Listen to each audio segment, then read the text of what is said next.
السلام علیکم ناظرین، میں ہوں آپ کا ہوسٹ ذیشان جوادی۔ آپ دیکھ رہے ہیں پیام رمضان، اور آج کے ہمارے اس پروگرام کا موضوع ہے تکبر۔ اس پر گفتگو کرنے کے لیے ہمارے ساتھ موجود ہیں ایک مرتبہ پھر مولانا غلام عباس ساجد صاحب، جو کہ ناظم اعلیٰ ہیں جامعہ علوم اسلامی کے۔ السلام علیکم قبلہ۔ وعلیکم السلام ورحمۃ اللہ وبرکاتہ۔ قبلہ، آپ کا بہت شکریہ کہ آپ ہر بار اپنے قیمتی وقت سے ہمیں ٹائم دیتے ہیں اور ہماری گزارش پر حاضر ہوتے ہیں۔ آغا صاحب سے سوال کرنے سے پہلے آپ کی خدمت میں مولا علی علیہ السلام کا ایک فرمان عرض کرنا ہے۔ مولا فرماتے ہیں کہ عقل مند اپنے آپ کو پست کر کے بلندی حاصل کرتا ہے، اور نادان شخص اپنے آپ کو بڑھا کر ذلت اٹھاتا ہے۔ اور قبلہ، آج کا ہمارا اس پروگرام کا پہلا سوال یہ ہے کہ تکبر کی تعریف بیان کریں اور اس کی علامات بیان کریں۔ اعوذ باللہ من الشیطان الرجیم، بسم اللہ الرحمن الرحیم، وبہ نستعین وہو خیر الناصر والمعین، اما بعد۔ قال اللہ سبحانہ وتعالی فی محکم کتابہ المجید، بسم اللہ الرحمن الرحیم، وَإِذْ قُلْنَا لِلْمَلَائِكَةِ اسْجُدُوا لِآدَمَ فَسَجَدُوا إِلَّا إِبْلِيسَ أَبَى وَاسْتَكْبَرَ وَكَانَ مِنَ الْكَافِرِينَ۔ وقال امیر المومنین علی بن ابی طالب علیہ الصلوۃ والسلام، من تکبر علی الناس ذل۔ عزیزام، تکبر یعنی بڑائی۔ انسان اپنے آپ کو دوسروں سے برتر اور بہتر سمجھنے لگ جائے، انسان اپنے لیے کسی مقام کا قائل ہو جائے۔ علماء علم اخلاق نے جو تکبر کی تعریف بیان فرمائی ہے، اس تعریف کی بنیاد پر تقریباً تین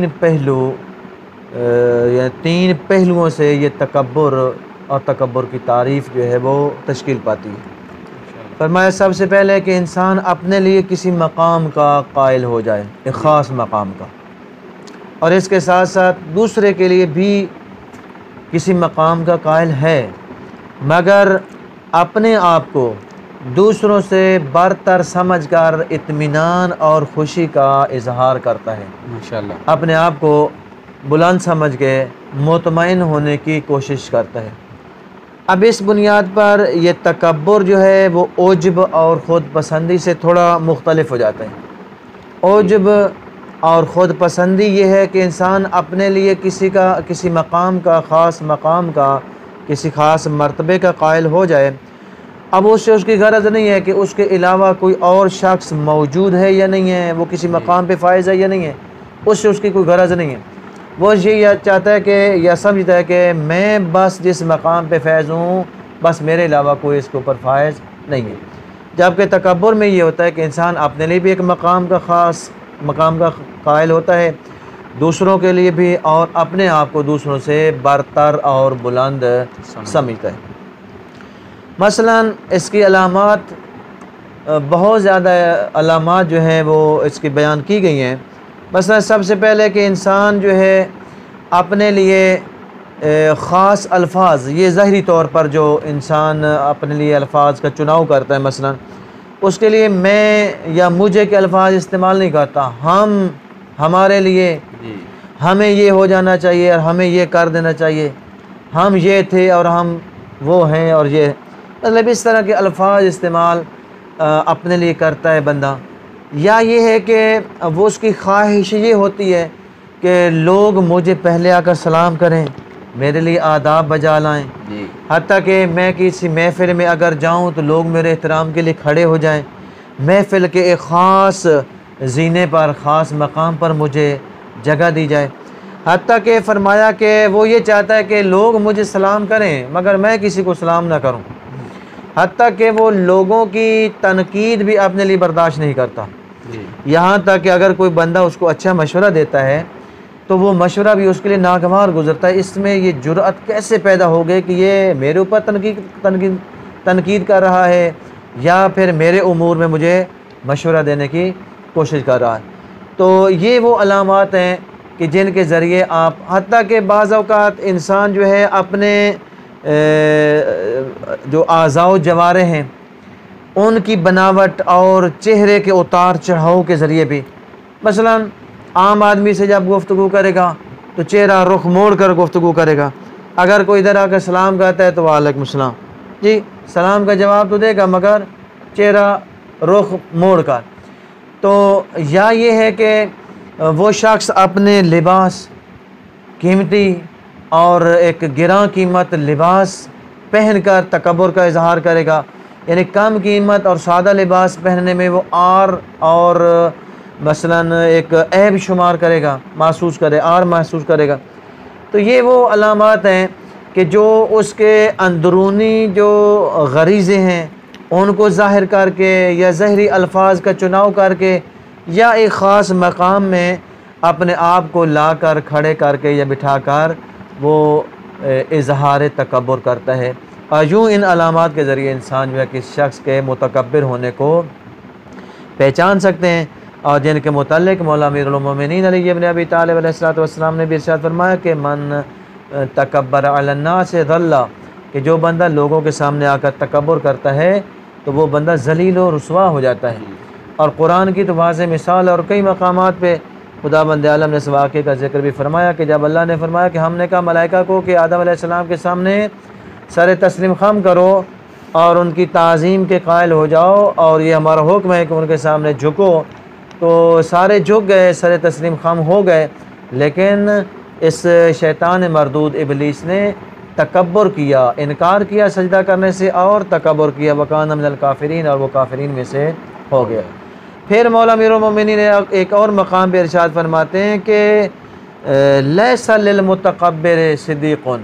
متکبر شخص کا کوئی دوست نہیں ہوتا، وہ تنہا رہ جاتا ہے،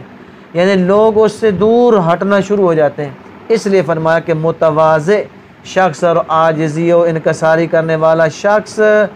اس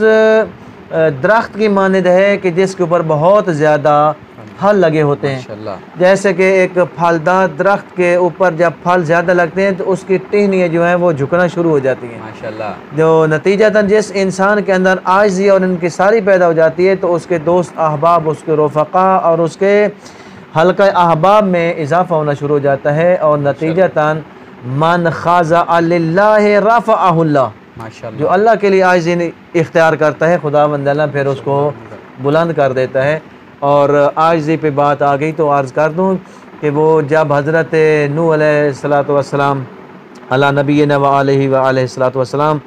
کو اللہ نے وہ کشتی بنانے کا حکم دیا، اور انہوں نے کشتی میں پھر ہر ایک چیز کا ایک جوڑا سوار کر لیا، بہرحال وہ سارا واقعہ آپ کے نگاہوں کے سامنے۔ تو جب کشتی پانی پہ تیر رہی تھی تو اس دوران اللہ تعالیٰ کی طرف سے پیغام آیا کہ میرا رسول یہ کشتی ایک پہاڑی کے ساتھ جا کے ٹکرائے گی، وہاں پر جا کے یہ کشتی رکے گی اور پانی اترے گا اور آپ جو ہے کشتی سے باہر آئیں گے۔ تو آپ کہتے ہیں کہ وہ سارے بلند و بالا پہاڑ انہوں نے دل میں سوچا کہ ہمارے ساتھ یہ کشتی آ کر رکے گی، اور سب سے پہلے ایک نبی خدا کے قدم ہمارے اوپر آئیں گے اور یہ شرف ہمیں نصیب ہوگا۔ تو یہ کوہ جودی ایک چھوٹی سی پہاڑی تھی، کہتے ہیں کہ اس نے خیال کیا کہ اللہ نے مجھے بنانا ہی چھوٹا ہے اور میں ہوں ہی چھوٹی سی، تو مجھ سے پہلے بڑے بڑے کوہ ہمالیہ اور پتہ ماؤنٹ ایوریسٹ اور پتہ نہیں K2 جیسے پہاڑ موجود ہیں، وہ یقیناً ان کے ساتھ آ کر رک جائے گی کشتی اور میں اس شرف سے محروم رہ جائیں گے۔ جیسے ہی اس نے عاجزی کا اقرار کیا کہ اللہ نے مجھے چھوٹا بنایا اور میں ہوں ہی چھوٹی، تو میں تو اس شرف سے محروم رہ گئی، تو خدا بند عالم نے کو اس کی یہ عاجزی اس قدر پسند آئے کہ وہ سارے بلند و بالا پہاڑوں سے عبور کرتی ہوئی کشتی اور سفینہ حضرت نوح علیہ السلام اس کوہ جودی کے پاس آ کے رکا، اور حضرت کے قدم مبارک سب سے پہلے اس کوہ جودی پہ آئے، اور یہ شرف اس کوہ جودی کو نصیب ہوا، ماشاءاللہ۔ اس لیے معصوم فرماتے ہیں کہ من خاضع للہ رفعہ اللہ، جو اللہ کے لیے عاجزی اور انکساری کرتے ہیں اللہ تعالیٰ اس کو بلند کر دیتا ہے۔ ماشاءاللہ قبلہ، بہت احسن قبلہ۔ آج کا جو ہمارا دوسرا سوال ہے وہ یہ ہے کہ قرآن و حدیث کی روشنی میں تکبر سے کیا مراد ہے؟ خوب، میں نے عرض کیا کہ قرآن میں تکبر کے متعلق اسی شیطان کا جو واقعہ میں نے عرض کیا ہے،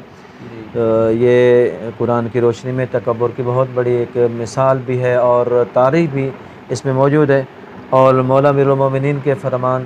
کہ من تکبر علی الناس ذلا، جو لوگوں کے سامنے تکبر کرتا ہے وہ ذلیل و خوار ہو جاتا ہے۔ جی اور امام حسن علیہ السلام کے فرمان ذیشان کے مطابق مولا نے فرمایا تھا کہ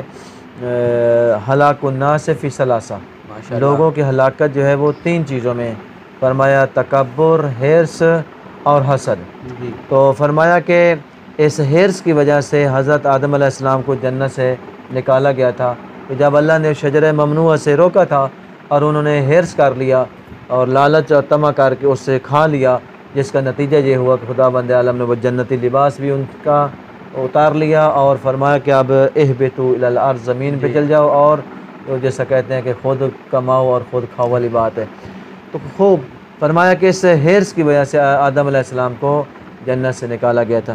اور دوسرا جو ہے تکبر، یہ تکبر فرمایا کہ شیطان مردود نے اللہ کی بارگاہ میں جب تکبر کا اظہار کیا تھا کہ میں افضل ہوں، مجھے آپ نے آگ سے پیدا کیا ہے اور حضرت آدم علیہ السلام کو مٹی سے پیدا کیا، اور آگ جو ہے وہ مٹی سے افضل ہے، افضل مفضول کے سامنے کیسے جھک سکتا ہے، تو لہٰذا اس کے نتیجے میں اللہ نے فرمایا تھا کہ فخرج فإنک رجیم، نکل جا میرے دربار سے، تو لعنتی ہو چکا ہے چونکہ تو نے میرے فرمان کے اوپر عمل نہیں کیا۔ کیوں؟ دیکھیں، یہ نہیں دیکھا جاتا کہ کون کتنا بڑا عابد ہے، کون کتنا بڑا زاہد ہے، کیونکہ اللہ نے عبادت کا تو سوال کیا ہی نہیں۔ اللہ نے تو قرآن میں جہاں پر بھی فرمایا کہ اطیعوا اللہ و اطیعوا الرسول و اولی الامر کو، ماشاءاللہ، من اطاع الرسول فقد اطاع اللہ، یعنی اطاعت کی بات کی ہے، اطاعت کرو۔ اطاعت میں کیا ہوتا ہے؟ وہاں کثرت مد نظر نہیں ہوتی، وہاں پر ہوتا ہے کہ جو اور جتنا اللہ نے طلب کیا ہے، تم سے چاہا ہے، اور اس کے مطابق عمل انجام دو۔ اب اس کو اپنی عبادات پہ ناز تھا، تکبر اس نے کیا کہ میں افضل ہوں اور یہ مفضول ہے، خدا نے فرمایا کہ نکل جا میرے دربار سے۔ اور اس کے بعد حسد، فرمایا حسد میں بھی انسانوں کی اور لوگوں کی ہلاکت ہے۔ اسی حسد کی وجہ سے حضرت آدم علیہ السلام کے ایک بیٹے نے دوسرے کو شہید کر دیا تھا، قابیل نے حضرت حابیل علیہ السلام کو شہید کر دیا تھا، اور دنیا میں اور روئے زمین پہ سب سے پہلا جو قتل ہوا تھا وہ حضرت حابیل کا ہوا تھا، جس کا نتیجہ ہے کہ معصوم فرماتے ہیں کہ اب قیامت تک جتنے بھی قتل ہوتے رہیں گے وہ قابیل اس قتل کے گناہ میں برابر کا شریک ہوتا رہے گا۔ اس لیے فرمایا کہ تکبر جو ہے یہ ایک بری صفت ہے اور اس سے انسان کو بچنا چاہیے۔ ماشاءاللہ۔